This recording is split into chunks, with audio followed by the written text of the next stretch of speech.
We're live.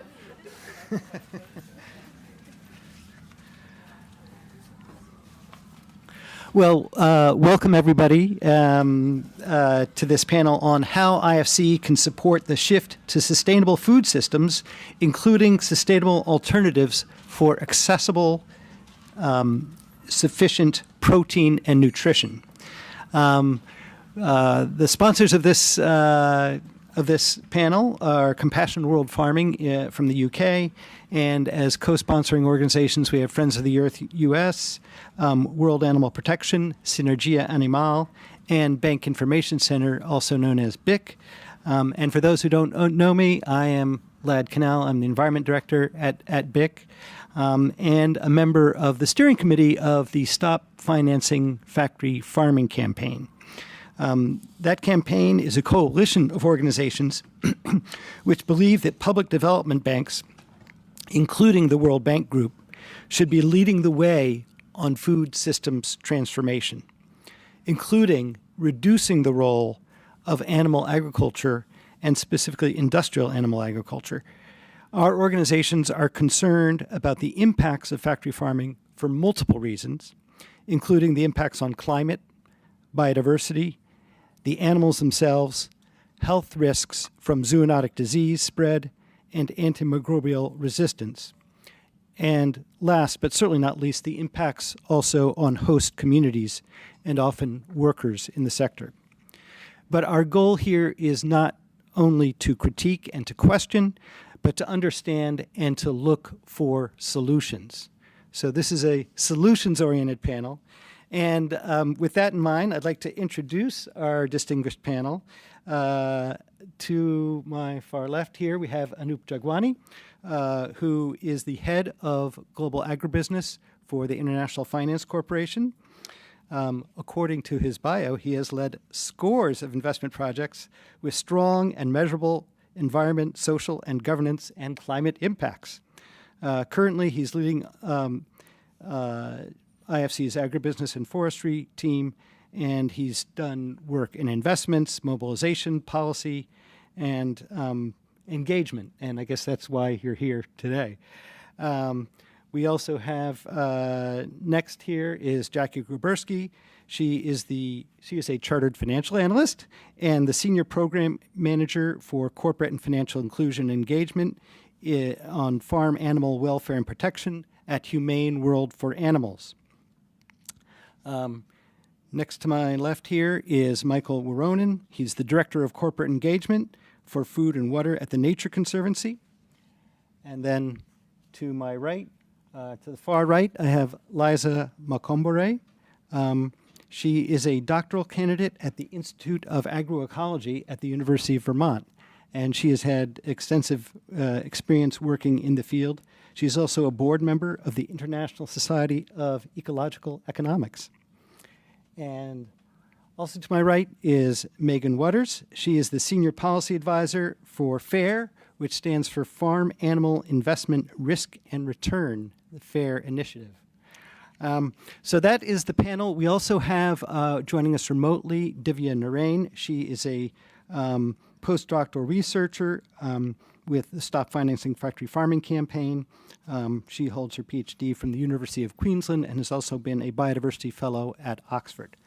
So with that introduction, I think I'll turn it over to Anoop, who is going to lead us through the work of IFC in this sector. Let me move through that. Yeah, let's see. We want to close this. Clicker. Yeah. Whoop. Okay. We got to get to. Sorry, I'm just navigating here. I've lost the cursor. He's got something here for. Oh, okay. I have a clicker too. Okay. Do you have one? I don't have a clicker.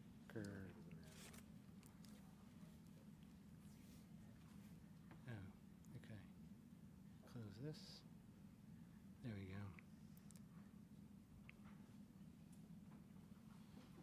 No, that's not it.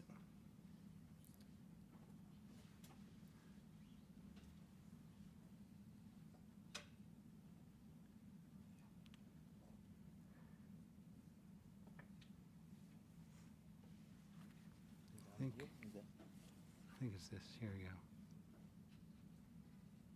There you go. Okay, great. All right. Sorry, Maybe I'll just run it technical from here. difficulty. Is it on the screen? Not look like it is. No, it's not on the screen yet. There we go. Maybe There I'll it put on goes. presentation Okay. mode. Yeah, in presentation mode is here.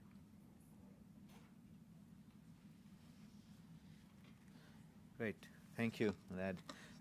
Good afternoon. Thank you for being here. Looking forward to this conversation, much as I will be taking a few minutes to present our approach. I'm looking more to a conversation than really telling you just one way what we're doing. So I'm just going to run you through quickly what we do in the agribusiness side in IFC, and then, of course, come to the questions that Lad had raised in his kickoff. How do we support sustainable food systems? And with that, just our strategic priorities, enhancing food and nutrition security, that's number one. Growth and value addition while prioritizing inclusive business models, and this is the part that I'm happy to touch on as we move forward, and making climate and sustainability key business drivers. And much as you see from other reports, the majority of our clients find us a pain to work with because of what we ask on environment and social side.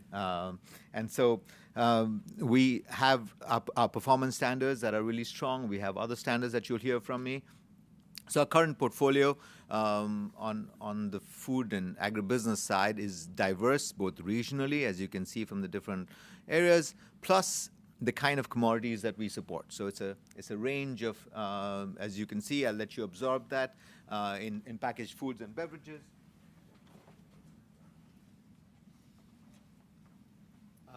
And you have in animal protein, which is just one part of our overall business. Primary production forms a significant part as well, where we support commodity companies. So it's a very diverse portfolio, as you can see, both regionally. Typically, Latin America used to be our largest, but of late we've stepped up our efforts in sub-Saharan Africa, given the food security challenges, and scaled up our financing to clients there, both large and small on that continent. As IFC, we have an extensive menu of both investment and advisory offerings. So from the investment side, from straight debt to mezzanine to guarantee instruments, today we do something called upstream ideas as well, that we sort of support innovative startup ideas that I'll touch upon.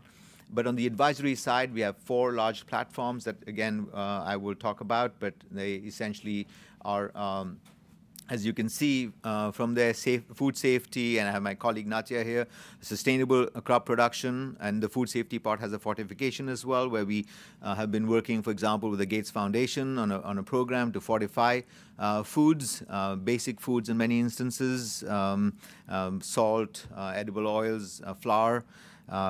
We've got the sustainable protein platform, where we work with companies on various aspects of the business, including efficiency, which I will come to as one of the key drivers. And then we have a smallholder platform where we provide training to co-ops and improve their functioning so that they can operate more efficiently. Most of you know this if you come from the agri background, some of the sector megatrends. Climate change, of course, is a big part. We're all familiar with that and live with it on a daily basis. But population growth and urbanization is a big part of how food systems are changing globally. And often there are less people, and in many of the developing country contexts, there's small farm sizes. There's more demand for animal protein in majority of the developing countries. So, and I'm going to use this reference time and again, is, we have a wide range, anywhere from 5 kilos per person per year to 125 kilos per person per year. India being at the bottom and the US being at the top, 125 kilos. And then we have most of Europe in the 90s. The consumption footprint is largest in the developed country context. We all who live here are responsible for that, and it's not in the developing country context. But ironically, the footprint of GHG emissions from the food system and livestock is higher in the emerging market context, and I'll come to that briefly. Who and how do we work with our clients? So I talked about the sustainability framework. This is key to, despite being a finance person, I typically end up spending a lot more time with clients on environment and social issues. That's the bigger discussion. What are they doing? We have environment social specialists who really get into every transaction to look at it from the performance standards angle. And this is what really guides and we've turned down a number of projects because of clients not willing to or able to meet these standards. It's when clients are keen and willing to work with us on these standards that we can actually engage with them. And so there's the due diligence process. We have in-depth approach, both sector and the country context. And we look at the project, and then we come up and see which are the performance standards applicable, and how does it fit in with our overall sustainability framework. And then, of course, once we make the investments, then we follow through on the supervision side. The ESAP, as you see there, items are included in the financing agreement. So that's an environment social action plan. This is critical because we work with clients on this. The most recent project that we committed in Mongolia had 32 ESAP items that the client had to follow to be in compliance with our guidelines. So just to tell you how important, that's not the number of covenants either in the loan agreement. This is just the ESAP that the client has to agree with for it to work with us on this. So we take this very seriously and have the resources and capabilities to actually go about implementing some of these. In the livestock sector specifically, there's animal health and biosecurity protocols. You've all heard about bird flu, but that's so an important part. Responsible use of antimicrobials, medicines, animal welfare, decarbonization pathways. Again, having spent time in climate, I'm happy to talk through what those pathways look like in this space. Biodiversity, food safety, safe food is important. Many of you have heard of, in China when we had those situations of mixing the melamine into the milk, or you have time and again we've seen now I'm seeing that in my own country of origin, India, where we're seeing food safety issues rise to the surface significantly, and of course respecting relevant national laws and regulation. So we have the livestock sustainable investment livestock principles that we came up with a few years ago, and several of the other banks have signed up to it because we think it's a responsible way of going about engaging in this space, and it becomes transparent. This is what we are following, and you can hold us to this standard. We hold our clients to this standard. Excluded practices. There's a colleague of mine who said, let's make sure we talk about this in the animal protein sector. So non-enriched battery cages for chickens, and Jackie and I were just discussing that. Individual sow stall housing 30 days after conception, teethering of sows. So there are some practices. We go to our clients and we say, look, these are not acceptable. Some of it may be technical for some of you. They are for me in some instances. But we have a very strong team that looks at these issues on animal welfare related issues. So we are conscious. We follow the most strict European guidelines on this, and so that we are in compliance not only with those guidelines, but to try and push the boundary with partners in this space. At the same time, we need to make sure it's viable for the company and that the context that it operates in. And this is where the challenge often comes. If it leads to lower yields or the business case is weak, then it becomes harder for us to work on those areas. Paris alignment, so it's promoting decarbonization pathways. Our Paris alignment approach, as many of you know, has two pillars. One is on the mitigation side, the other is on the adaptation side. So for every project, we look at what are the potential mitigation pathways and also resilience pathways. So we do an assessment. In fact, we were involved. We have a model where we put the location of the business and we run the model and see what risks that location is exposed to, and then discuss with the client what actions they could be taking to address those risks. So when they're medium and high. And this we do systematically for every project that we look at now. Of course, these policies came into effect July 1, 2023, by which time we said 85%, and July 1, 2025, 100% of our projects would be following these guidelines. I just want to pause here and talk about I talked mostly on the compliance side, what we've got on performance standards and what we've got on. But we are also pushing the boundaries on something like regenerative agriculture. So several years ago, we came up with our definition for climate smart agriculture. It was a way to channel more financing and help clients look at what climate smart agriculture might be and help them adapt and adopt practices to help that. So now we are on the path to framing regenerative agriculture framework. Because when you say regenerative ag, people have different interpretations of it across the world. So what does it mean? So we wanted to come up with a consistent definition that makes sense, that is, people can understand, and has these three main building blocks.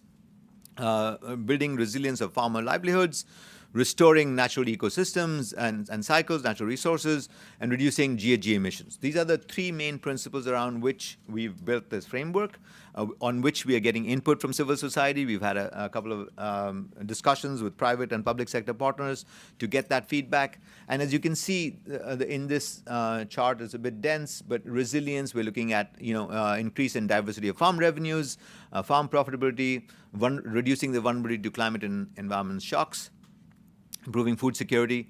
On the restoration side, we have optimizing crop protection, use of integrated pest management, soil health, and water use. And then reduction of GHG emissions, as it says, how do we improve nutrient use efficiency and replace some of the chemicals with biological items.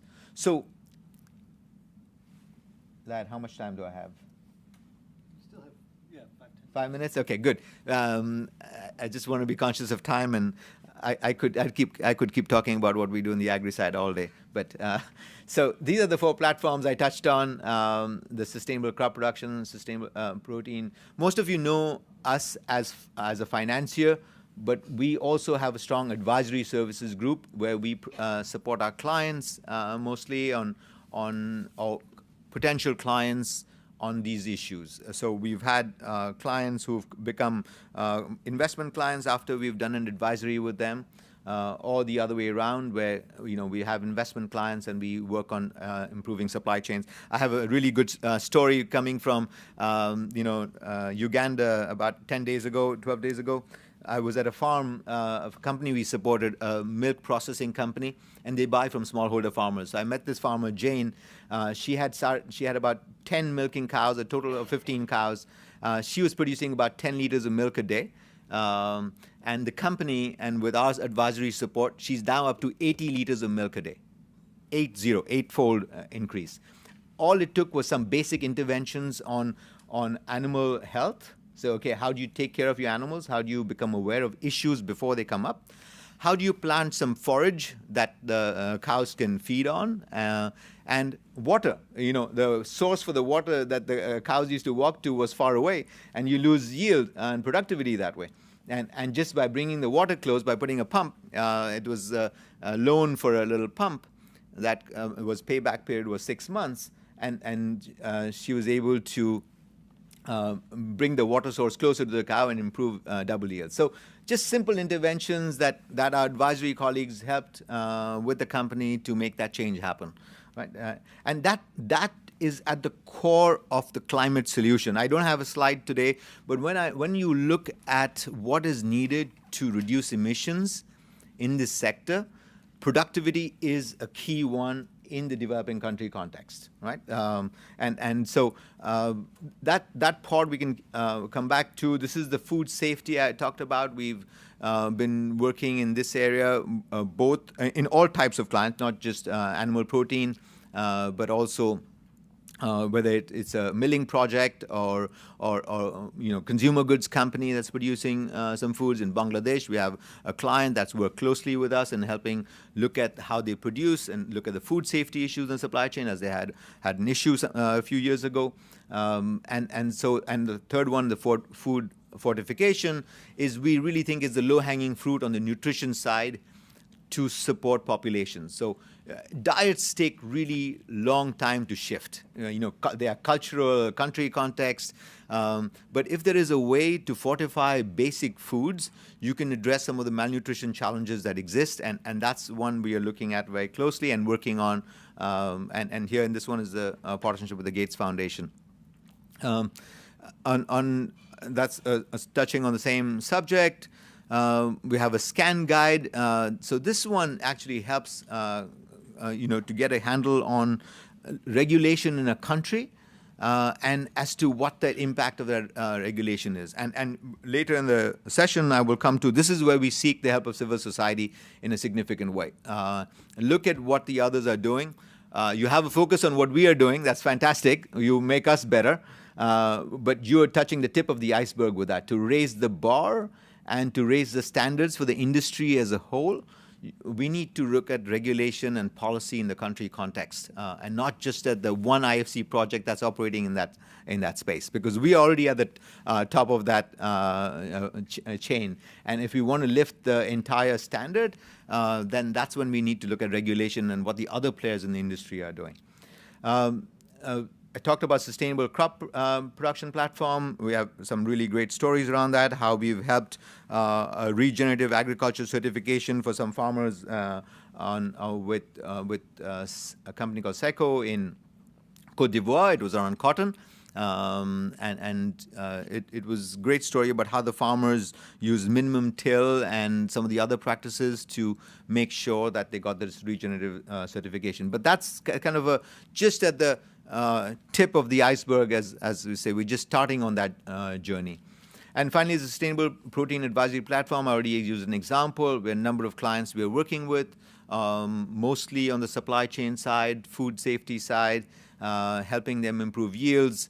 In several of the dairy companies. One of them, we've got an exercise going on looking at climate models and seeing which interventions will help reduce emissions towards the goal of net zero by 2050.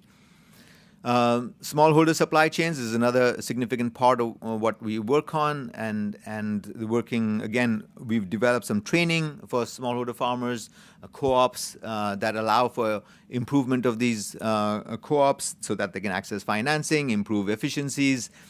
We've got partnerships going, something called Better Life Farming Alliance, for example, which brings a few players in the sector together to provide holistic solutions rather than just one piece of the overall agri puzzle, if you will, because it's not just seeds, it's seeds plus inputs for fertilizer, when to plant, irrigation. There are a number of things that go into the process. So, and how IFC reaches smallholders, I think you have a sense now. We work through intermediaries, we work through banks. We've reached 16 million smallholder farmers. You see the names of companies we work with out there that are working with these smallholder farmers, buying from them, providing inputs to them, providing advice to them, which is key in helping them improve yields, because at the end of the day, that's how we're going to solve some of the challenges, helping farmers improve yields and income at the same time along the way. Now, this I'm going to just run through quickly. These are all examples of advisory projects we've done, in the different areas. I talked about the first one, Nespresso. This is, as you can see, in Zimbabwe's coffee sector with smallholders. We have a great story with Nespresso in Central America, where we were able to increase farmer incomes by over $25 million over a few years by helping them put in practices, and Nespresso paid a premium to those farmers who had put those practices in place. Pearl Dairy, I just referred to, this was the visit in Uganda that I was talking about. But having a centralized location, a site that is processing the milk rather than it going to waste in non-season has become significant way for farmers to improve incomes. And you can see between 2017 and 22, emissions intensity decreased by 17%. This is the analysis we'd done at that time, and we'll update that analysis. But this is exactly what our work in the animal protein sector aims to do, is to reduce the GHG intensity of production. We're not going to go away from, increase in animal protein where it's needed, especially in the developing country context. We've probably reached peak meat in the developed country context, and we're talking about alternative proteins. Alternative proteins have always been a part of the diet in China, where there's soy-based, or in India, where there's lentils and others. It's here we've reached, in some of these developed countries, we've reached peak meat. So Ethio chicken is another great example. I want to pause on this next one, the Zambeef. Suguna, it's almost 20 years ago, I walked through a farm because this is one of my early transactions in the animal protein space. I meet this farmer, and we're discussing with them because this farmer receives the day-old chick from Suguna, all the feed through the period, the 46-something days that the chicken is raised, the broiler is raised, and Suguna buys it back. So they have a market. They've got to raise it efficiently. And I asked why I was talking in a local language, and she said, look, because of climate issues, and that time we weren't talking about climate issues. This is 2005. 2015 is when we had the Paris Agreement, 2005. And she says, we've had difficulty with droughts, and the crop is erratic. And so this becomes a stable source of income for us. We're here, the company gives us technical input, we raise the chickens, and we sell it back. To me, that is resilience. It's a story of resilience when a farmer is able to switch and able to provide for, in this manner, working with a company that has this approach to working with farmers, right? So it resonates. I'll close with this. So the challenges ahead for us, I think in the policy context that I mentioned, IFC currently has the highest standards on the MDBs. How do we raise the bar for everyone else? Those few projects that we do as demonstration impact, they are there, but for others to follow suit, we've got to raise the bar for everyone. And this is where I reach out to civil society, say, help us do that. Irrigation is a big challenge. We want to scale up irrigation. We know that irrigated lands, they produce over 40% of the food, despite only a fraction of the land being irrigated. If there's a way to improve irrigation, especially for smallholder farmers, paying for sustainability, we've seen it in the developed markets here, how slowly over time, as scale has increased, the gap, for example, between organic milk and non-organic milk in the US has come down, right? But it has taken scale and effort to do that. But how do we incentivize greater shift to sustainability so that's not just a cost to companies? When you buy, it was interesting experience for me personally, buying chicken broth that was regenerative. And I was curious after listening to a podcast saying, let me try this. The price was 2.5 times the cost of organic chicken broth, okay? And I'm wondering, how do you actually feed the world with this? Sure, some of us can try and afford it once in a while, but if the cost is going to be that high, there's other externality that's not being priced in some of these things that we need to find a way. And carbon markets are one of the ways we are trying to price externality in. But that is a real challenge. If we are to shift food systems, and many of you know about this, the World Bank report, on food systems. To me, that's a North Star. But the journey to that is fraught with many challenges. So finally, production costs in the food sector are rising because of regulatory, climate, and other impacts. How do we improve the resilience of the agri-food system is the key challenge that we deal with. So let me stop with that. Thank you, Lad. Thank you. Thanks, Anoop.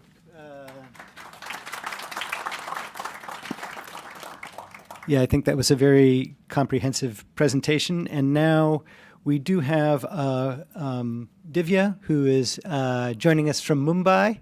Divya, you're very brave to join at the late hour that it is there, but we really, really appreciate it. And I know you have your own slides, so I think you can go ahead and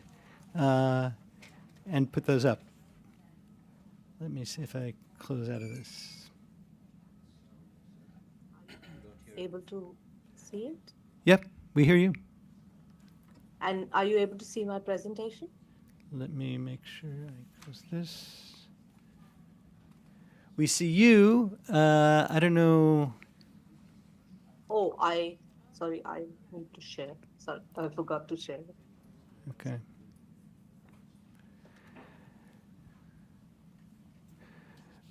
We know you've been, yeah, go ahead. So today I'll be presenting the findings from my latest study wherein I have assessed the scale of MDB financing triggering industrialization of animal agriculture and the associated greenhouse gas lock-in in low-income countries. I know it's quite a mouthful, so I will jump right in. My presentation has 4 parts. I will begin by discussing the importance and timeliness of examining GHG lock-in in low-income countries, most of which are concentrated in sub-Saharan Africa. And then I will discuss some headline findings pertaining to all the MDBs active in sub-Saharan Africa in the livestock space. And next, given the relevance to IFC, I will try to zoom in on the private sector side of things and look at private sector financing that is triggering GHG lock-in. And finally, I have some insights and recommendations for IFC. So we all know that animal agriculture is a key driver of climate change, and achieving the goals of the Paris Agreement is not possible without addressing livestock-related emissions. And there is a general consensus among scientists that downscaling the production and consumption of livestock is the most effective option for achieving the goals of the Paris Agreement. But despite this imperative of growth, global livestock production is slated to rise. And sub-Saharan Africa in particular is expected to witness a high rate of growth. Livestock production in low-income countries, which I mentioned, are mostly concentrated in sub-Saharan Africa, is still largely non-industrial. It is driven by pastoral or sedentary smallholder systems. But if this projected growth is accompanied by industrialization, then there is a high risk that some of these countries will get locked into high emissions trajectories. So what is actually in the industrialization of animal agriculture?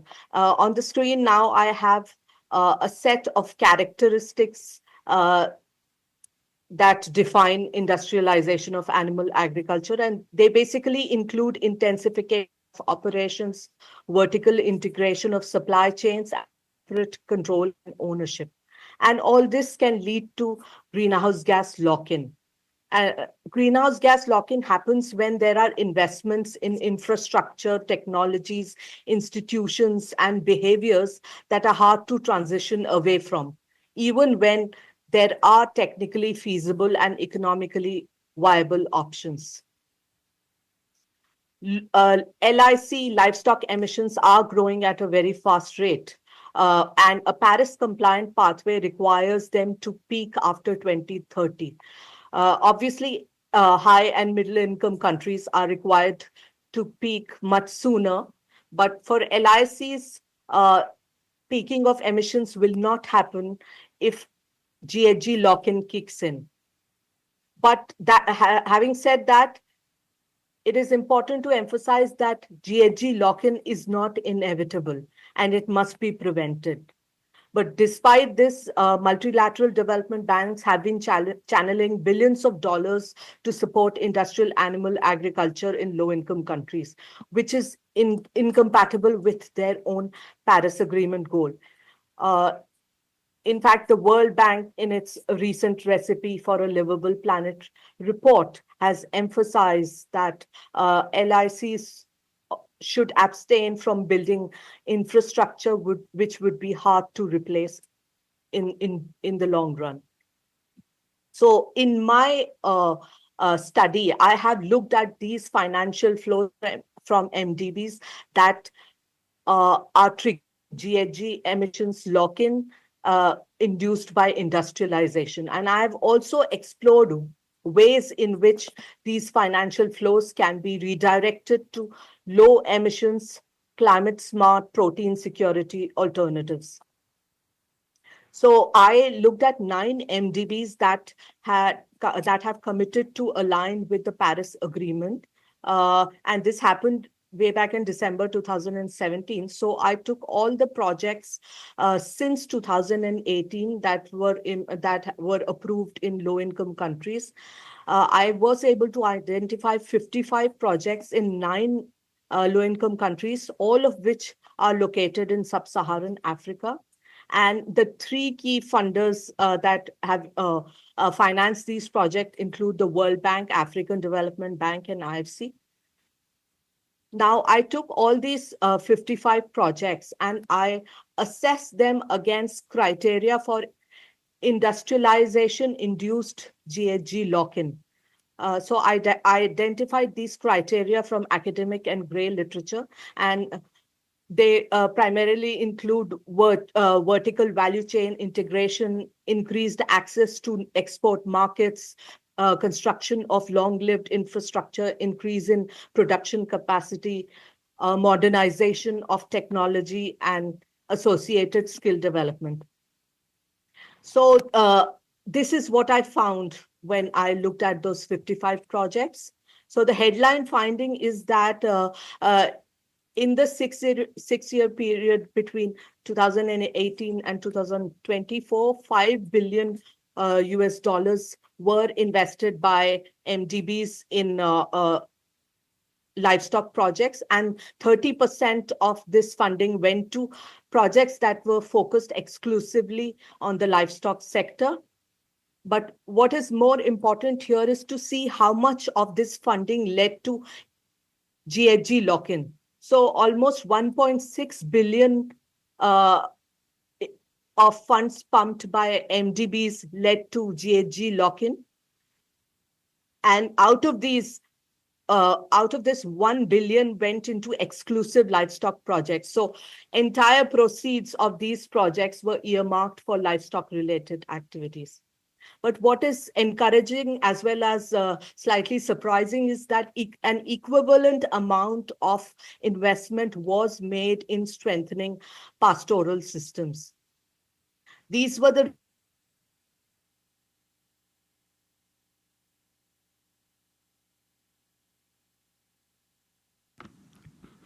Divya, we lost your audio. Can you check that?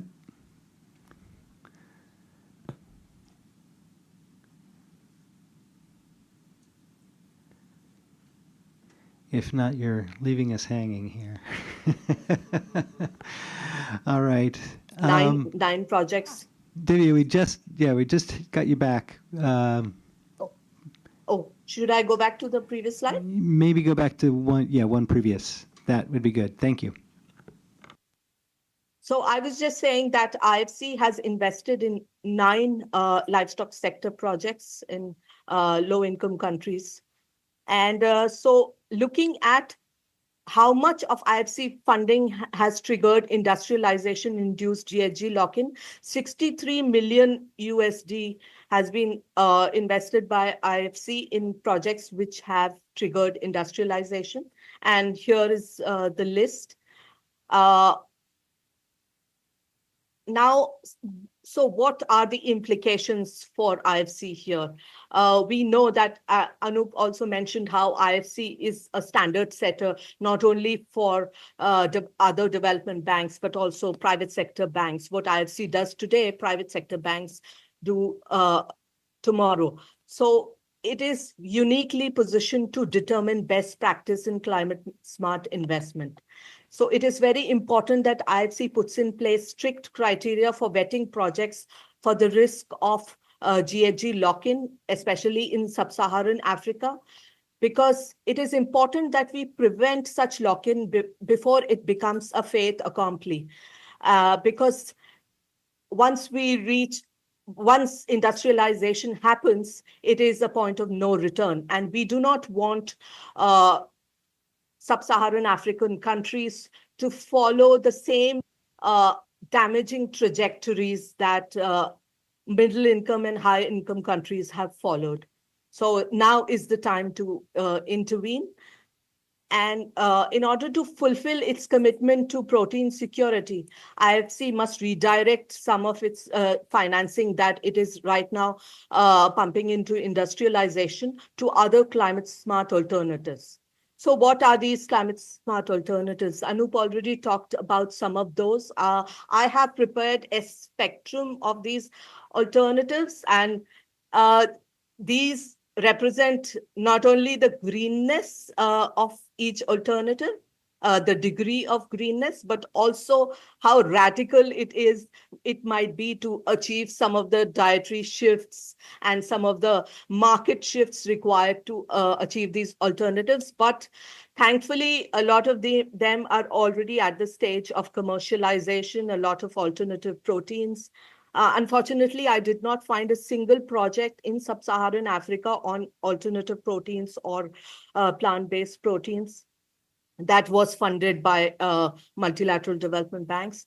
But there were several projects, as I mentioned, by the World Bank, which, multi-million-dollar projects, which help pastoral systems improve animal productivity and in general strengthen smallholder systems without leading to industrialization.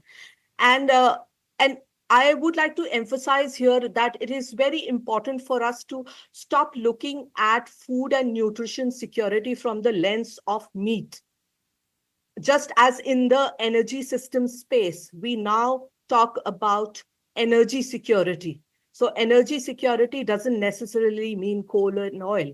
There is a whole range of alternatives available to us. So it's very important to shift the narrative and talk about protein security, and not which is not reliant only on meat. There is a whole suite of alternatives available which are already time tested in several of these countries. So it's important to shift focus to strengthening of these systems which are already there. And World Bank's support for pastoral system offers a useful template. I'll quickly, this is my final slide.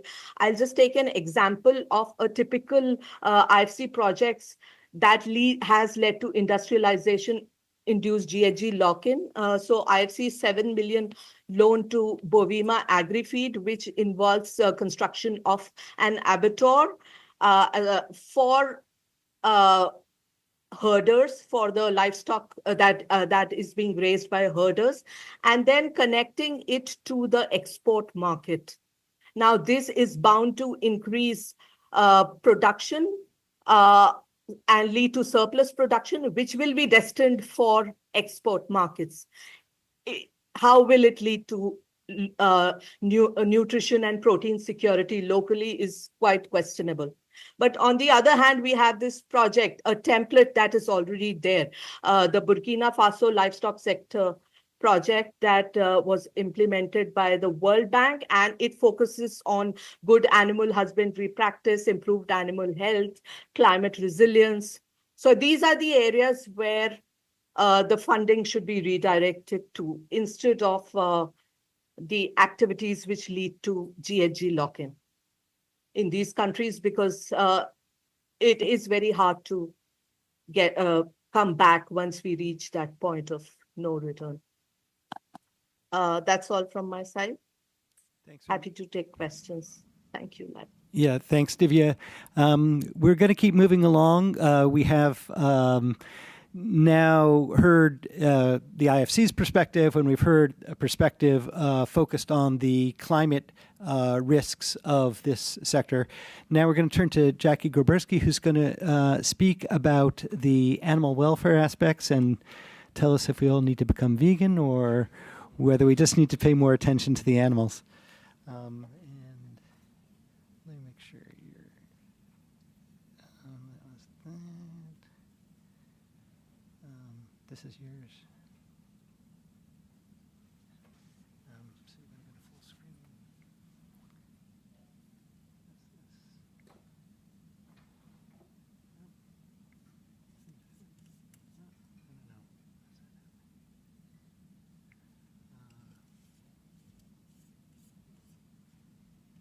There we go. Thank you, Lad. And I can tell already because I had to send my slides a funky way that some of the alignment's off, so bear with me on that. My name's Jackie Groberski. I am Senior Program Manager for Corporate and Financial Institution Engagement at Humane World for Animals. We're one of the largest animal welfare nonprofit organizations in the world, confronting cruelty in all of its forms in over 50 countries. I work on the Farm Animal Welfare and Protection team, and what we do with financial institutions is support them in enhancing policies, practices, and procedures by meaningfully addressing animal welfare and plant-forward food systems. Our team has two key priorities. One, to stem the growth of animals in production, and two, to improve welfare of animals currently in production. We've collaborated with the World Bank and IFC for many, many years. I'm so happy to be here today. I will try to keep it brief so we can get to the meat of the discussion. Ha ha ha ha. All right, so shock value. 94.4 billion land animals are kept and killed for food every year, and that's data according to the FAO. If you include fish in that number, it's in the trillions. This is simply unsustainable. As many others have already mentioned today, industrial animal agriculture is a primary driver of environmental degradation, pollution, climate change, biodiversity loss, deforestation, etc. We also know that it can harm smallholders, which I'm hoping we can talk a little bit more about today. I mentioned plant forward for a reason, because don't worry, lad, you don't have to switch to a plant-based diet tomorrow. We understand that's not feasible for everybody, but there are science-based practical solutions that exist that can sustainably feed a growing population without supporting industrial animal agriculture. And the key point I want to make is we can feed the world without harming our planet and supporting cruelty. Feel free to quote me on that. That's my own little doing there. We do recognize financial institutions' argument about feeding the world and nutrition concerns in underserved communities and emerging economies. But at the end of the day, if 94.4 billion animals is not enough, we've got bigger problems. We already know that we produce enough food in the world to feed our planet. Food security is about more than physical availability of food. It also includes things like access, utilization, stability. If we continue to focus solely on yield, we might improve efficiency on a per unit basis and think of animals as a per unit here. But overall, the absolute impact is still greater. It's still more. Regarding our second priority, improving animal welfare for animals currently in production. So many animals endure extreme suffering in animal agriculture, and this isn't because of a few bad actors. This is standard industry practice. It's systemic. When we look at what causes the greatest amount of suffering for the most amount of animals, Humane World for Animals, other NGOs, scientists, the public, legislators have kind of honed in on a primary focus of confinement-based systems, such as battery cages or cages for egg-laying hens or crates for mother pigs. These systems prevent nearly all natural behavior. And luckily, IFC does not finance battery cages, which is what you're looking at right now. However, they do permit enriched cages, which are essentially battery cages with a perch. When we talk about gestation crates, again, IFC has made progress here. They do not finance full gestation crate facilities, but they do still allow up to 30 days of confinement in gestation crates. And if you consider 30 days in a gestation crate per pregnancy for a sow, we're talking still 21% of their life. If you include farrowing crates, which is another type of confinement system that happens after gestation, we're talking 56% of their lives in crates. And that's with the 30 days. Aside from what I've mentioned and the moral obligations, there's real business reasons to improve animal welfare, primarily risk mitigation. And at the bottom line is some practices are simply unacceptable. We shouldn't be looking at them in terms of how they relate to the margin. There's plenty of things that we can do to improve margins that are unacceptable. And animal cruelty is just one of those things. In our discussions with a lot of the producers and companies that we engage with, we recognize and hear often that finance is still a huge barrier and a huge need. So I know Anoop talked about this a bit already, but I think the way forward is to think about how do we provide incentives and advantageous financing for companies that are looking to transition to higher welfare, and how do we disincentivize poor welfare. I also want to recognize that IFC is uniquely positioned to make a large impact in this arena, just because of their size and scale and how other financial institutions look to IFC to lead. I also want to acknowledge that we have a very long and productive relationship with IFC. Some of their team members have been just awesome to work with. So no, we don't agree on everything, but we have had meaningful discussions, and we know a lot of the work that they do does actually improve livelihoods and positively impact food systems. We recognize that. It's just that the portion of their financing that we don't agree with or want to improve is still $1 billion. So some changes have to happen.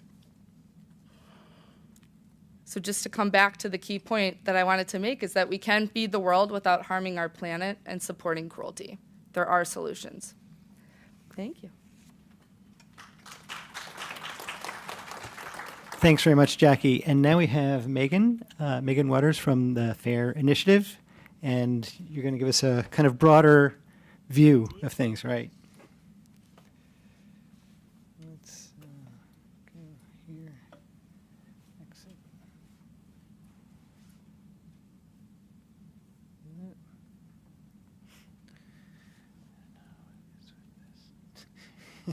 Don't worry.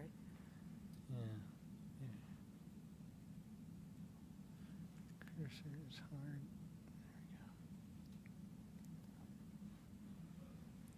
Looks like her presentation has some staying power. Yeah. Okay. That was the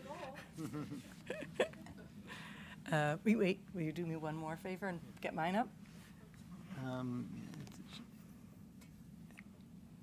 We were thinking you could draw it.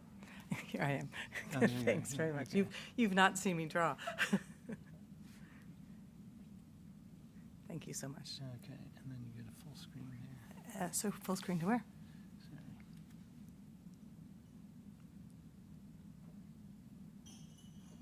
There. Thank you very much. And when I want to switch slides, I do it here? I think you can do, yeah. Okay. just do it. Hi, everyone.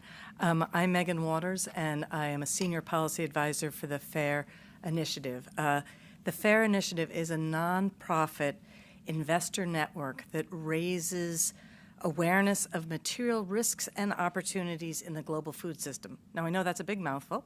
It's very investor-focused. Investors are always looking to mitigate risks and find good opportunities.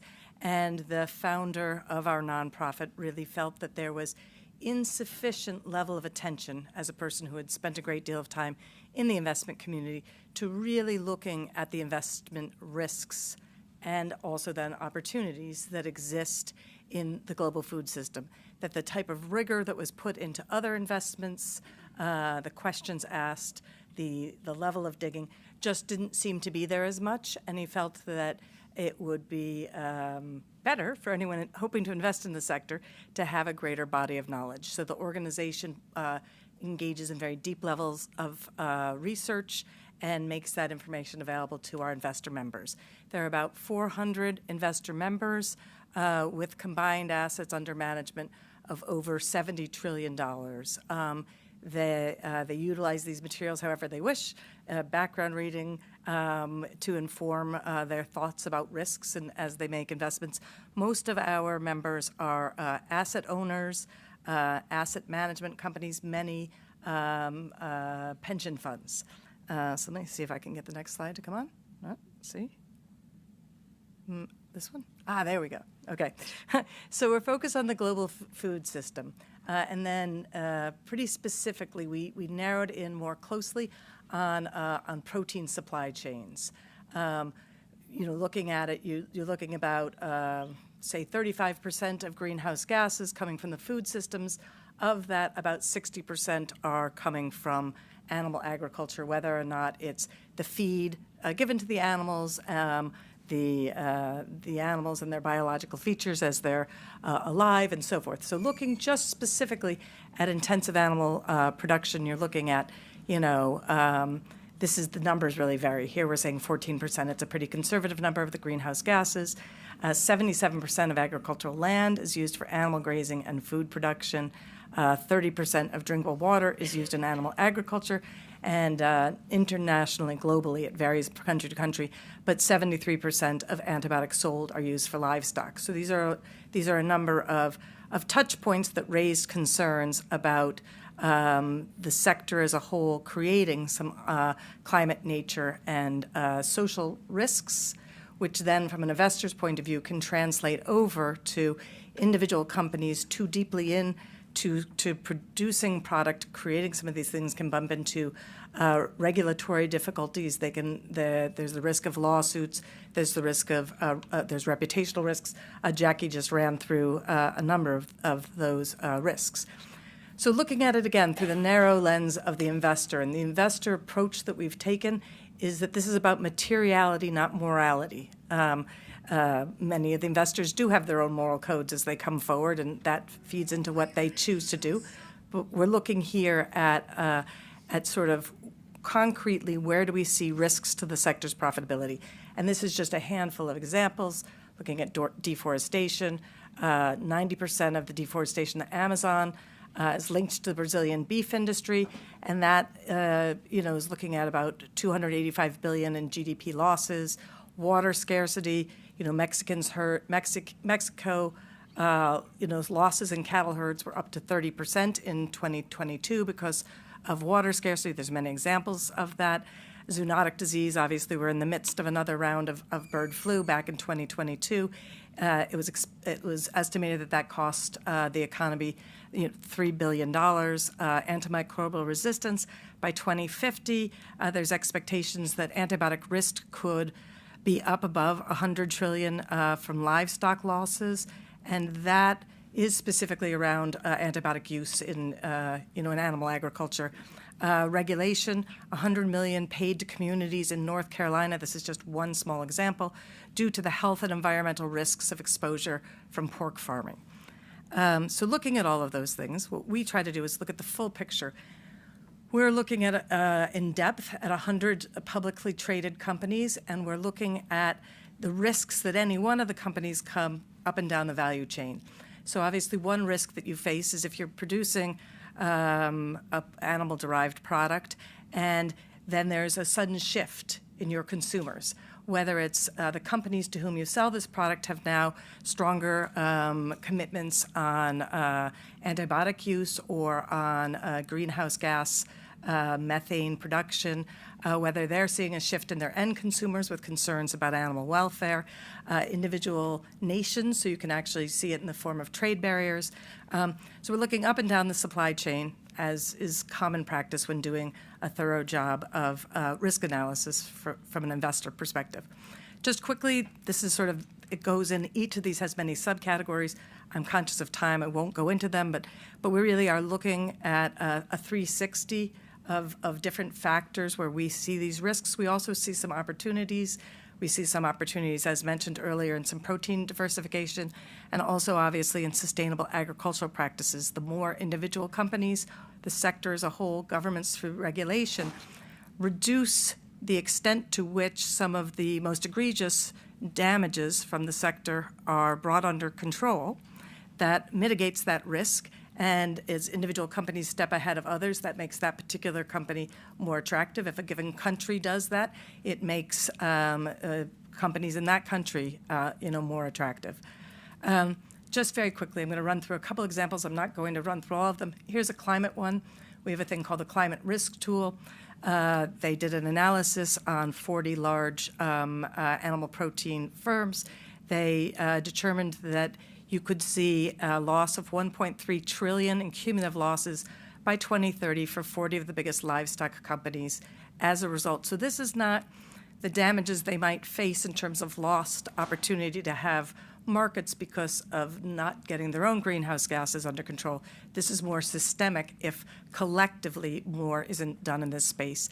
There's a scenario that looks at how many current livestock suppliers will operate at a loss if we go above 2 degrees global warming, and if we go, up above the climate commitments, but still below 2, 60% of the livestock suppliers looked at will operate a loss if global warming exceeds 2%. So that's a climate one. Then very quickly, looking at antibiotic use in the agricultural sector and the extent to which that's a driver of AMR. So AMR is something given a great deal of attention.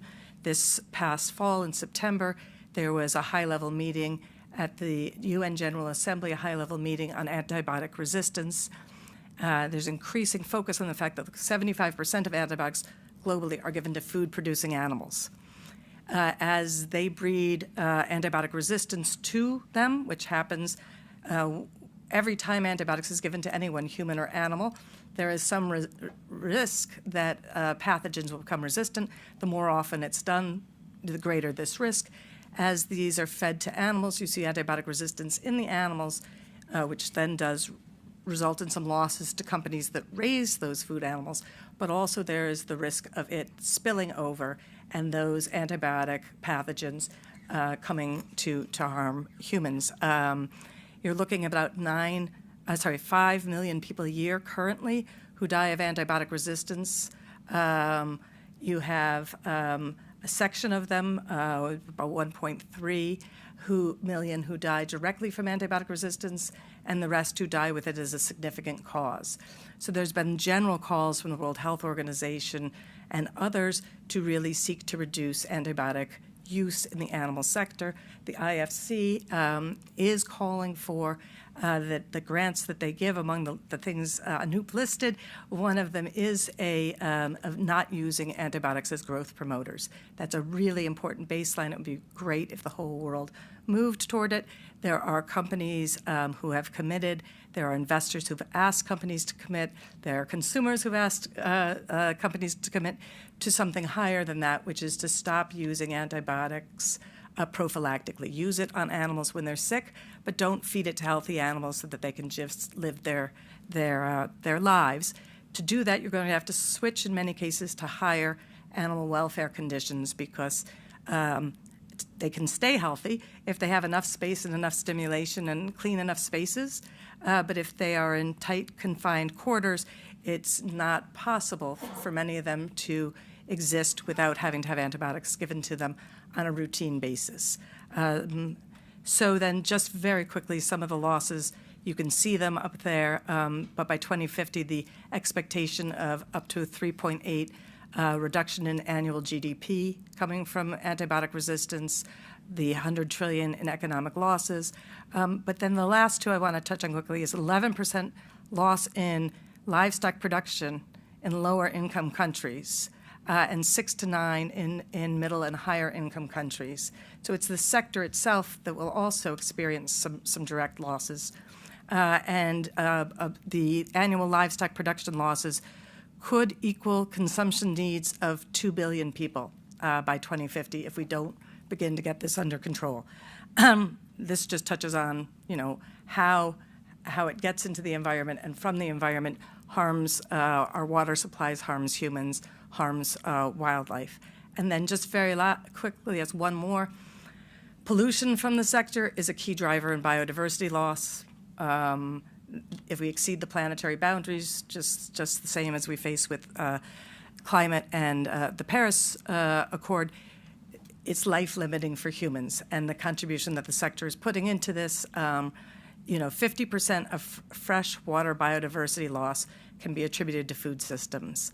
There's an awful lot of potassium nitrate applied to fertilizers that are lost in the environment each year. When you remember one of the earlier slides, how very much of the agricultural land is actually used to grow feed for animals, that number is less about the carrots and apples that we eat and more about this sector. So those are some of the things that we look at, and then we look very carefully at individual companies and what they're doing, and then as a policy matter, engaging with the investors. They will be sometimes calling for changes from governments, changes from international lending institutions to create a level playing field that will reduce both some of these systemic and some of these sector-specific risks, makes it happier and easier for investors. It makes it easier for companies to have a stable playing field that puts us on a trajectory that's less damaging for future economic profit and future returns for investors. So thank you very much. Thank you, Megan. And now we will turn it over to Liza. We're going from the problems to the solutions here, and hopefully we'll be able to give you some hope, even though there's a lot to be concerned about, as I think Megan made very clear. And we are going. There you go. And here we go. Go to the next one. Just Yeah, I think you can. Yeah, you can. okay. I was about to say, Led, that's a lot of pressure to kind of introduce me as coming with the solutions, but you had a preface to it, which makes it easier. So I'm going to talk about agroecology in the context of how can IFC support the shift to sustainable food systems. And I chose to name this presentation Banking on Agroecology, just to put that forward. So my first slide is to present what agroecology is. And first of all, I'll start with sort of like a working definition, where agroecology is an integrated approach that simultaneously applies ecological and social principles to the design and management of food and agricultural systems. And agroecology actually takes place within a justice and rights framework. So it seeks to minimize external inputs and optimizes sustainable interactions between plants, animals, humans, and the broader environment. So some of you have come across the definition of agroecology as a science, a practice, and a movement, and it comes from this foundation around how it simultaneously brings together ecological and social principles into food systems and agricultural design and management. And having done that, I also thought it would be important to talk about agroecology as a framework for food systems change. So looking at what is agroecology within food systems as a whole. So here I'm presenting the 5 levels of food transition by Gilsman. I hope I'm pronouncing his name properly. And I also have next to the Glisman's 5 levels of agroecology, I have the 13 principles which were developed by the HLPE, the High Level of Experts panel. I think that was in 2018. And then next to the 13 principles, the 10 elements as per the Food and Agricultural Organization. So the reason why I chose this graphic was to also talk a little bit about how agroecology has been evolving and transitioning to where it is now. And I was very happy with Divya. I thought Divya was going to make my job less easy with her spectrum of how we can shift from industrial livestock as the main source of protein diets and food systems change. Precisely because agroecology, if you look at the 5 levels of transition, from level 0 to 3, or if you want 1 to 3, that's like basic agroecology. And that involves farm level sort of incremental changes. So things, including things like, using less inputs, and so on. And then when you look at level 4 and 5, you're now talking about sort of wider systemic food systems change. So there we look at also how the whole scale of, so moving from each of the scales, how you can transition, and the broader issues around social, and also ecological transitions. So this framework really helps in order to position agroecology as a transitionary change system. So I thought, let me also talk about some case studies or why agroecology could be a solution. and just give some examples. And I'm happy to say today that the IFC, as presented earlier on, they have been investing in agroecology aligned systems, farming systems, and food production systems. Some of these case studies were also funded by the IFC, particularly the farmer co-ops and producer organizations that are agroecology aligned through the GAFSA, which is a multilateral funding institution, which includes the World Bank and other countries, I think Australia, Germany, and so on. So there is, there's been numerous research as well showing issues that agroecology has in the past been critiqued for, like yield gaps and so on. And with the work that IFC did with some producer organizations, with GAFSA, it shows that yields have actually been increasing within agroecology farming systems. And then again, just to highlight, I won't go through all of them, but also agroforestry and silvopasture practices. And I think it speaks to some of the issues that Divya was raising earlier on, where we need to shift from meat-based diets and promote more diets like perennial tree crops, perennial agriculture, tree crops, and so on, and also silver pastoral practices that encourage forage and systems of pastoral care that brings care to animals rather than inhuman or not caring systems. So that's what we have there. And then just briefly, I'm doing a study currently.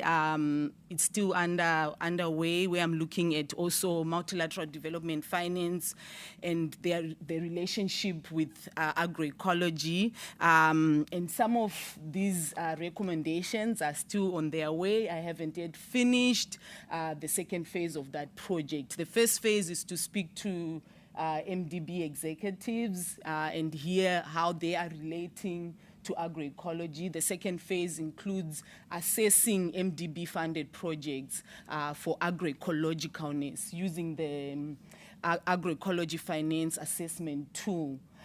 So I want to just highlight two policy recommendations, which the first one is to actually institutionalize agroecology in MDB mandates and agreements. Even today, I heard a lot about regenerative agriculture, but not a lot about agroecology. So that absence and that silence says also volumes in order to start to engage with agroecology. And then also just to highlight leveraging climate finance, such as Green Climate Fund, to scale up agroecology as a solution for mitigation and adaptation. And I think because agroecology is embedded within the ecological and social principles in the design of farm and food systems, it's imperative to start to think about how we can leverage climate finance for agroecology within the private sector development finance. And then the investment recommendations, just to develop more agroecology specific financial instruments with agroecology experts. Again, talking about the deafening noise, if you ask within, I'm not sure, I haven't spoken to IFC specifically, but other MDBs, they don't have agroecology experts or agroecologists working within the banks. So to start to think about how then can we develop these specific financial investments. And lastly, just enhancing monitoring and accountability, looking at more agroecology aligned assessment tools like the AFAT that I spoke about earlier on. So that's it from me. My job was just to present agroecology perspectives. Thank you.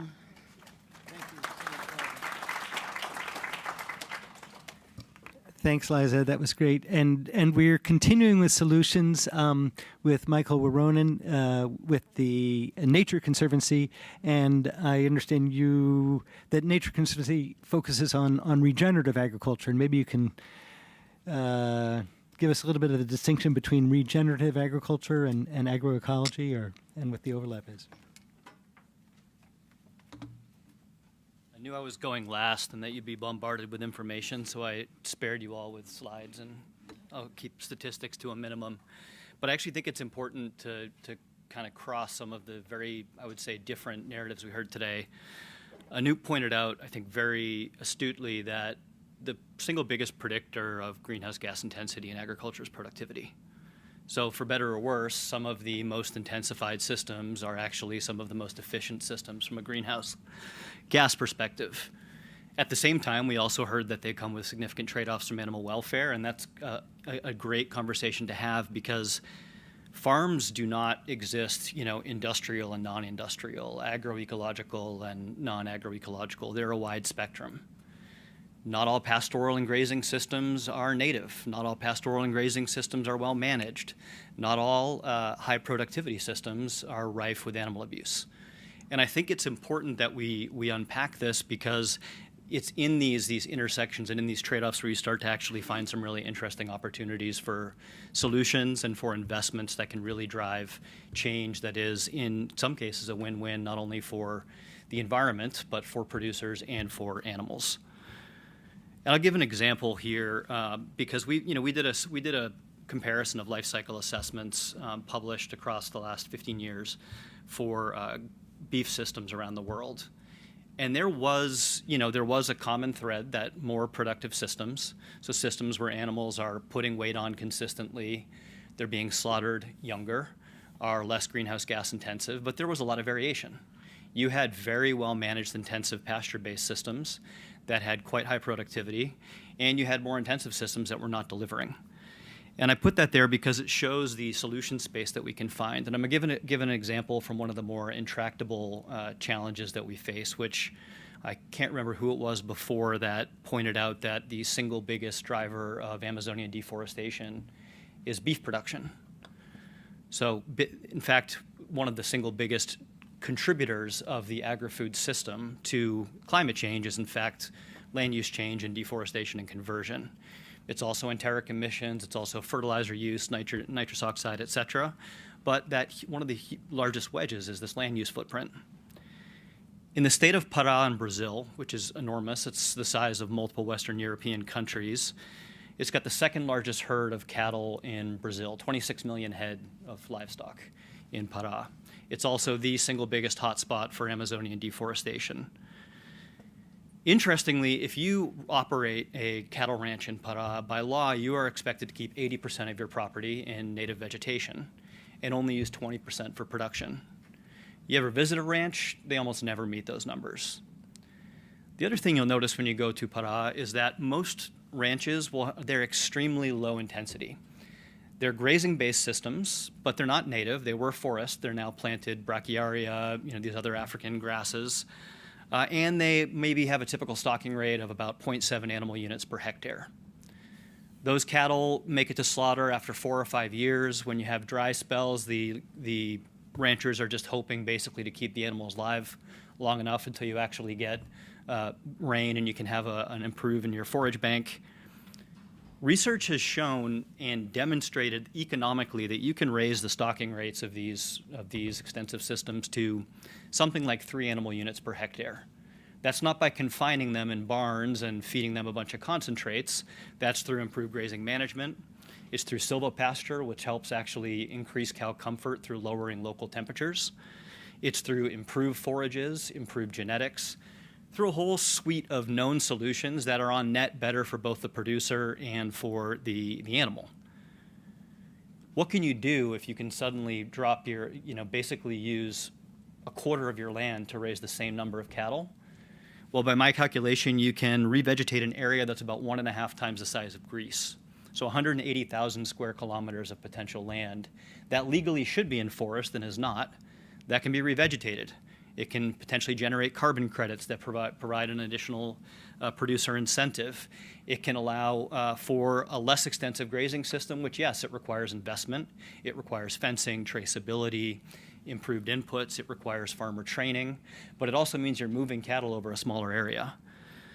I put this out there because it's an example where if you start to unpack the systems that we're trying to change here, there are solutions available today.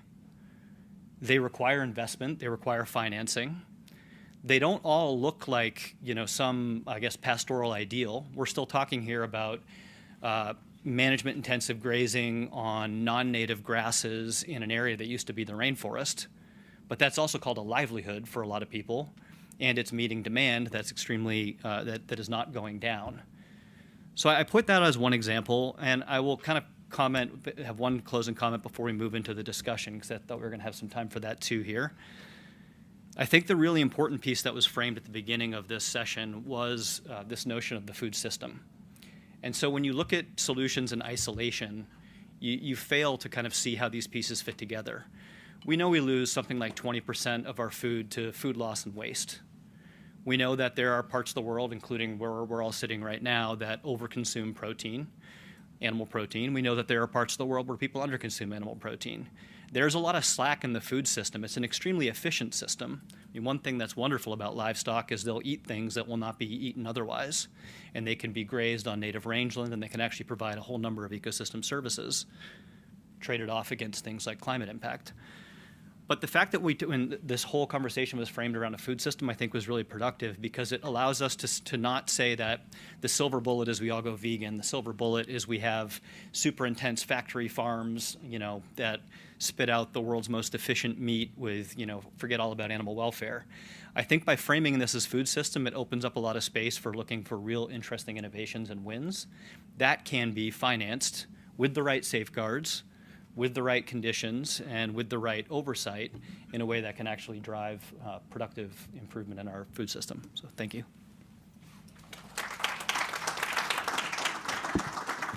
Thanks so much, Michael. And I think that is encouraging that there are solutions out there. And we do want to hear your questions and take your questions. So please be thinking about those. But we also want to give Anoop a little bit the right of response. You've heard some recommendations and some critiques to some extent, and so I'll give you the floor to respond. Thanks. Thank you, Lad.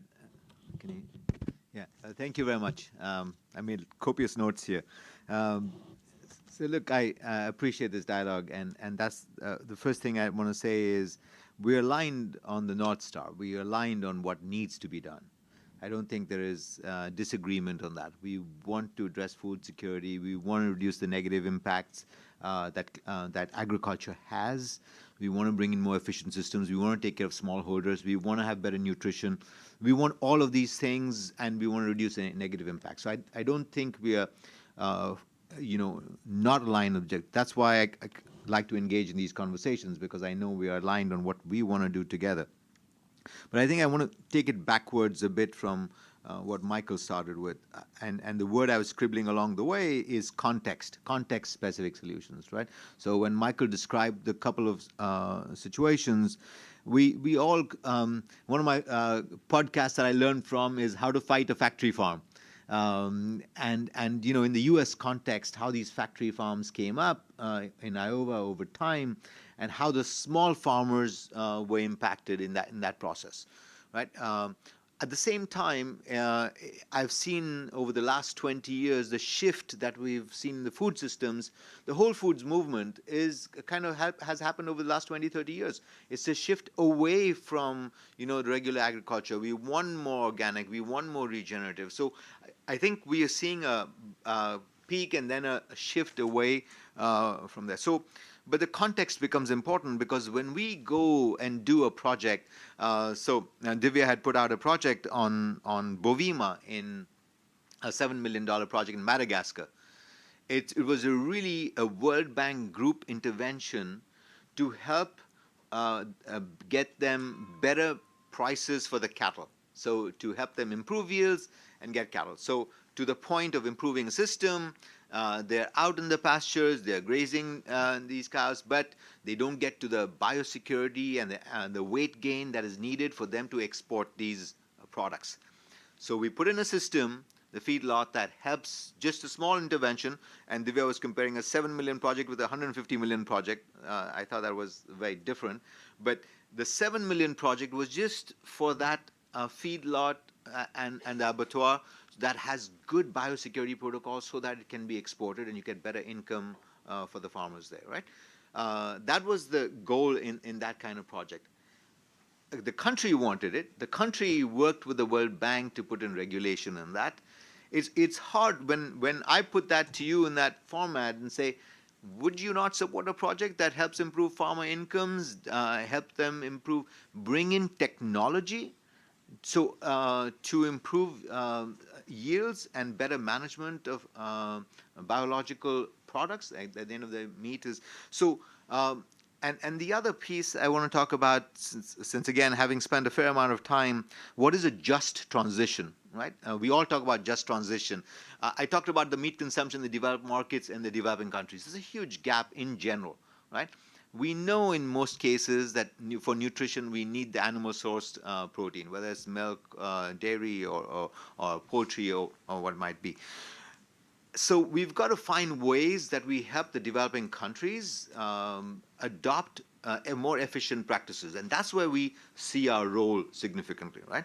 And that just transition means, and then you heard several examples, we bring everything in the toolbox. We work with a company like Saguna that works with smallholder farmers to raise chickens, or we work with someone like Bovima in a small context of Madagascar. What can we help improve? We can work in the case of Uganda with a company. Again, so the other concept of lock-in. Lock-in is something that we've looked at deeply, and it works a lot with infrastructure projects. So when you set up a pipeline for gas, that's for the next 30 years, 50 years, right? You're locking in infrastructure that locks in the GHG emissions if you use that asset for that long. But when you put a chicken barn out there, that's not lock-in. When you put a factory out there for processing milk worth $8 or $10 million, that's not lock-in. That can be shifted over 10 years of payback is done, and you can shift to something else that's more efficient. So the concept of lock-in does not apply necessarily to the way food systems can transition very quickly in terms of their ability along the value chain. So I think I have fundamental disagreement that the lock-in aspect comes from just because you put up a milk factory that collects milk from these smallholder farmers around. You haven't changed the system. They're still the same smallholder farmers producing that milk. You've helped them become more efficient, and you've put up a factory that reduces losses and helps them now get that milk out to the region, because Uganda is one of those in the unique place where it can supply milk to the region rather than importing it from Europe. Or from other parts of the world. So you want, at the same time, Africa imports food to the tune of $93 billion, right? We want to help the continent do better. So if you're going to produce it locally, how are you going to do it? You take the local systems and you kind of support them and improve those efficiencies along the way. So I think we have, when we look at livelihood supported in agriculture, when we look at nutrition-related issues, it's hard for us to say, don't support this. And I'll give you a good example. Many years ago, 2010, there was significant pressure on us not to do anything in palm oil. We said, okay, we'll revise our strategy and we'll take a relook at palm oil. We did that. We didn't do any transaction for 15 years, and we're just looking to do the first one if it happens in the next, with significant safeguards. I can tell you the palm oil production during that period that we didn't engage went from 40 million tons to 75 million tons. Did it get better without us? No.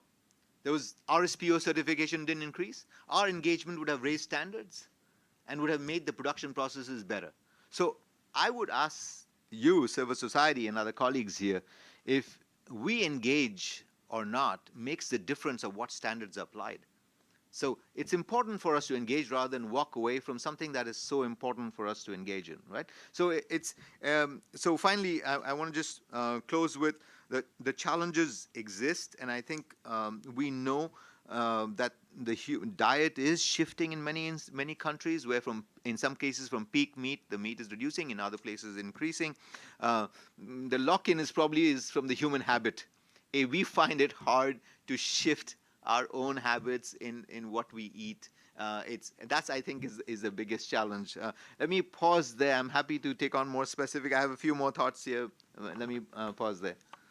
Yes. Well, thanks, Anoop. We are at time, but I think if folks have questions, we're happy to take a couple of questions.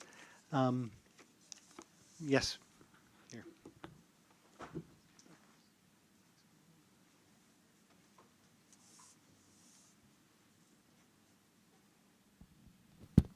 Oh, it's okay. Good evening. Thank you.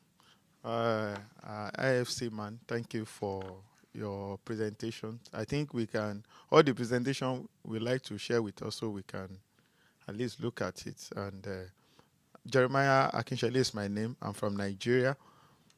And all your case study are good. Nigeria have a very significant problem from poultry, from dairy, and this man knows a lot about Nigeria. These animal feed, animal headers have been a big problem. There's some part from the north, the only business is rearing of cattle, and they move from one region to the other, and have become a big problem to the country. I don't know what IFC is going to solve. And if they put it in a very modernized way, it can feed the whole entire Africa without any issues. And another thing, we are talking about farming, everything, but we are not talking about fish. Fish is also very important thing when it comes to agriculture. In Nigeria, we feed ourselves with fish, but now we import most of the fish. They practically kill all the smallholders farming, and it has made them jobless. The women in Nigeria they go to fish, but today they are no more because there's no support from them. Technically, they kill the system.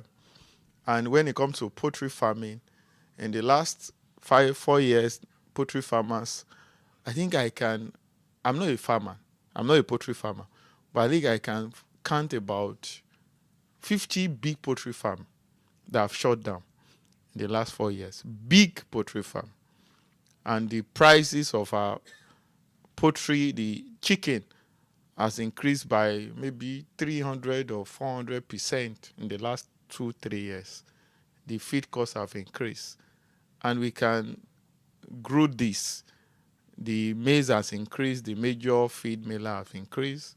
So I don't know how IFC can I know you are doing a lot, but I think you need to focus to Nigeria in this regard. Thank you. Let me take two more. Yes, thank you very much. Greg Garrett, Executive Director from AT&I, Access to Nutrition Initiative. I'd love to ask Megan a question. I know you work with institutional investors, and of course, in today's geopolitical climate, ESG investing is having a bit of a difficult time. Do you think for the long term that we have an opportunity to work with the responsible side of institutional investments, pension fund holders, and others to really move this issue forward, or are we going to be in a situation where they're going to continue to pull back on their ESG commitments for some time? Thank you. Well, thanks very much for the question. I think, do I have this on? In any event, can people hear me? Good. Okay, so there were a couple different questions bundled together in your question. One of them would involve me having a crystal ball. And that one I'm going to have to say I don't. So it's hard to know what individual investors will do, what large investment houses will do. But I think that without any question, going back, to my grandfather's day, to his grandfather's day, people try to assess risk when they're making an investment. I mean, you and I, if either of us were going to go buy a used car, we would be very unlikely to do so without kicking the tires and possibly seeing if the local mechanic would come by and take a look at the engine. This presentation I've given today is really the foundational approach of FAIR, is that these environmental risks, if you're not taking a careful look at them, they stand a very good chance of biting you in the rear end. And so you invest in a company, and then that company has unfortunately done something where they've poisoned some water, and now some children nearby, some wildlife nearby. There's a lawsuit coming to you. There is a reputational risk.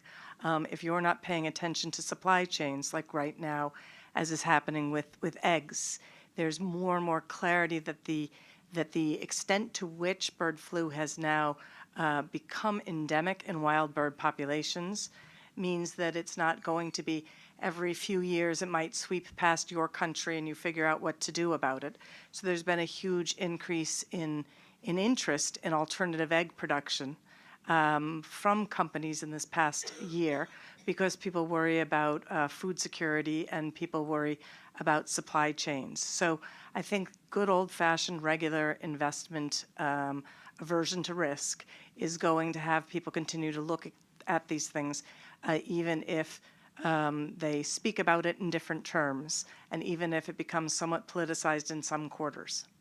And just quickly on that, it may become politicized in the other way in other quarters. Just yesterday, New York City, or this week, New York City's pension fund has indicated that if its asset managers can't show that they're taking serious concern about climate, they're going to have to consider whether they can continue to be their asset managers.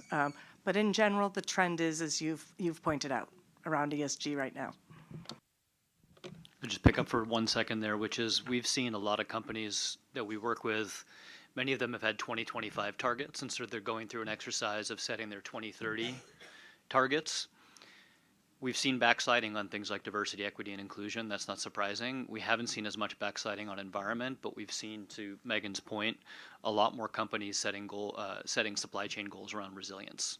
And that's, I think, specifically to adapt to some of the realities around ESG, but also to reflect that that's where the business value proposition for investing is, as opposed to, some sort of halo effect you might have gotten previously.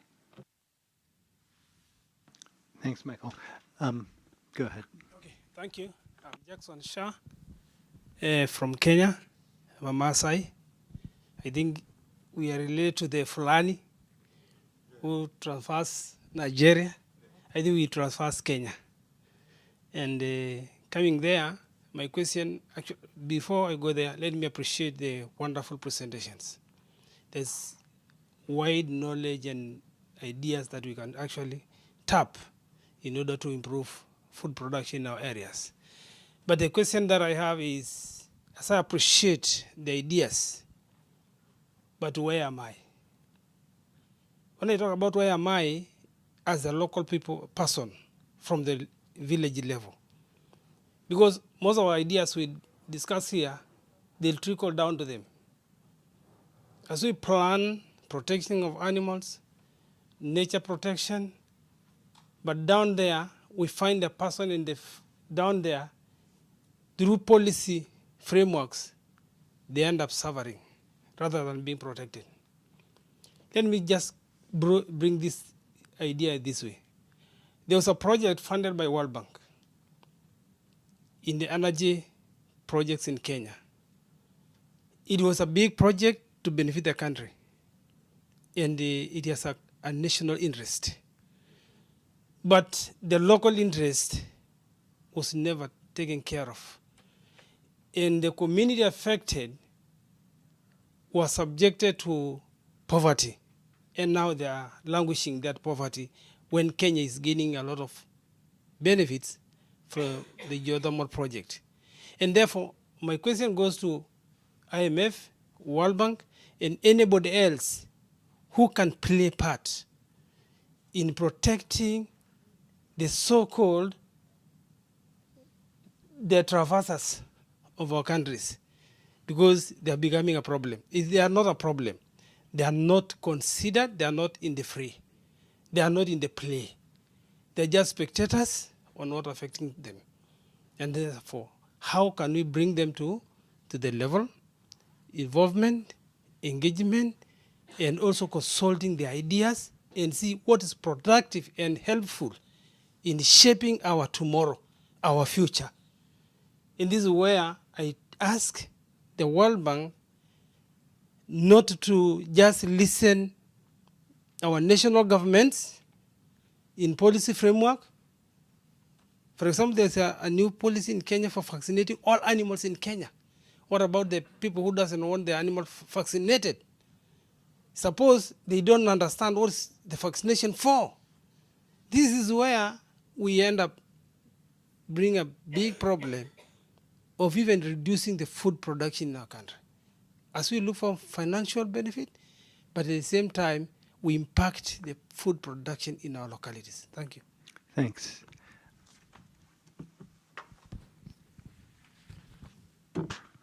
I think I'll pass it to Anoop to respond, I guess, to the situation in Nigeria and also in Kenya, the impacts on local people. Maybe you can talk about how the performance standards are being applied in those contexts.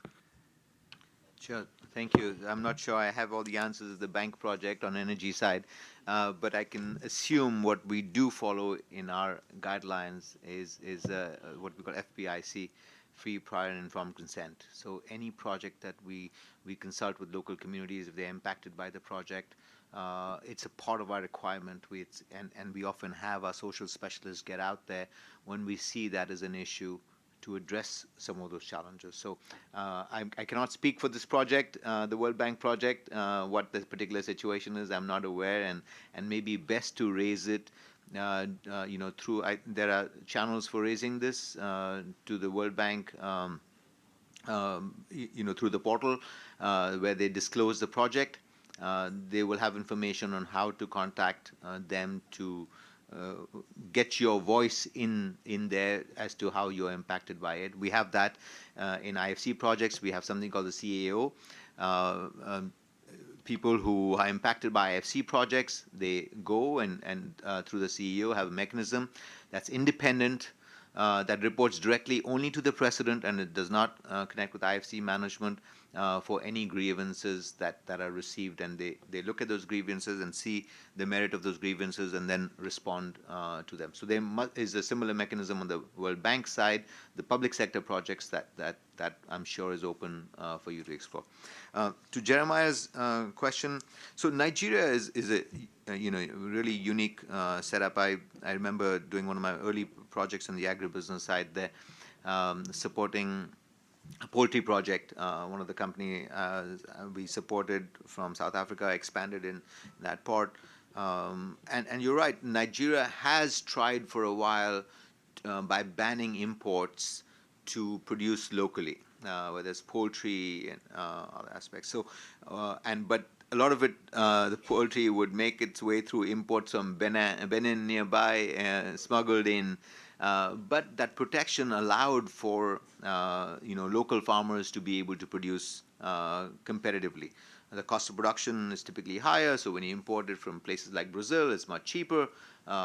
Yes, the shipping miles and shipping is probably higher carbon footprint, but the overall footprint of producing the inputs, the maize, the soy, whatever's needed that goes in as feed, is often the challenge in the Nigerian context to produce competitively and to have that. So I don't know why the 50 farms closed, but we are, for example, in conversations with large dairy companies. So Nigeria imports a lot of the milk powder, and the government wants to increase local production of milk. So we are in discussions of, and together with some foundations who are keen to support development of local production systems, how can we put in place appropriate systems that incentivize production locally?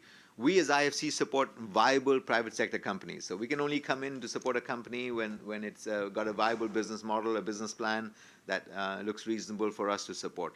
But the work that gets often done before that is a function of policy and sort of creating the appropriate infrastructure to support that kind of a business growth. So Today we are in discussions. There are some model farms have been set up by the large companies. I believe Arla and Danone. They've set up some dairy farms that are experimenting. How can you get yields that are good so that you can produce locally. So those efforts are ongoing. It's really a mix of, in my view, understanding knowledge and policy and plus infrastructure and financing. These are the four pieces that need to come together for that. Thank you, Anoop. And I think we're going to have to leave it there because we are well over time here. But thank you all for staying, and thank you all for your interest in this topic. Obviously, it's one we haven't solved completely yet, but we've identified some areas that we can work on and hopefully work on in a collaborative way. So thanks again.